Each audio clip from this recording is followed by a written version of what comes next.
I'm going to go back to our reporter, Stephen Dial, here for another question from the audience. Yes, we got this question from the audience and also from someone on social media.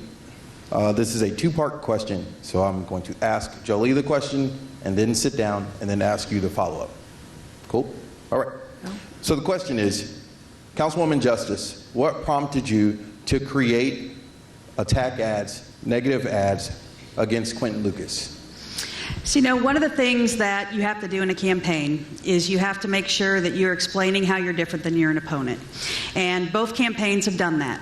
As a matter of fact, I, during the primary, received a mailer that showed how my opponent thought I was different than him in areas related to public safety. Some might consider that an attack ad. Since the general election, every night of the week it seems like we're at a debate or we're being interviewed by a media person.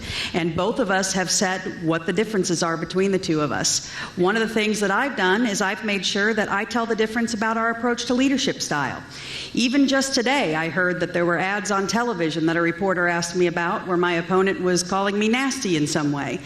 These are things that happen in campaigns. The important thing that you need to know is that there are differences between the two of us and that you need to decide how you're going to vote based on those differences. Both campaigns are doing comparisons. Both campaigns are out there trying to tell what's the difference between the two of us. And what I want you to know is that I have a track record of following through and getting things done, and that's why I personally have run my campaign by sharing those differences between the two of us.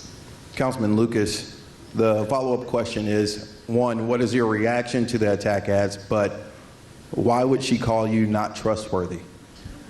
Well, so a few things. First of all, I have not ever, if we're doing comparisons, on Councilwoman Justice's website, you can go there today, and there's a red box that says, message to voters of Kansas City, Quentin Lucas is untrustworthy and unethical.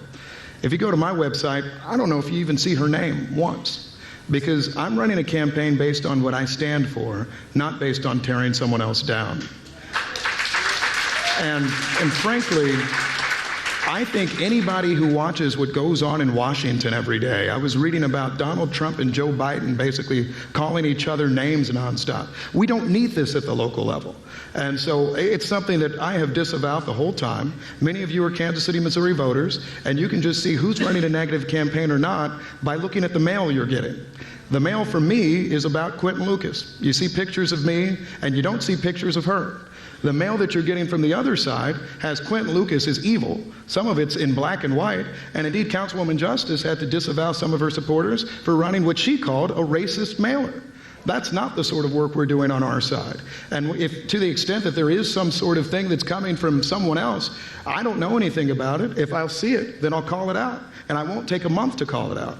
But I don't think the people of Kansas City are actually making a choice based on negative attacks and negative ads, and that's why I'm not doing it.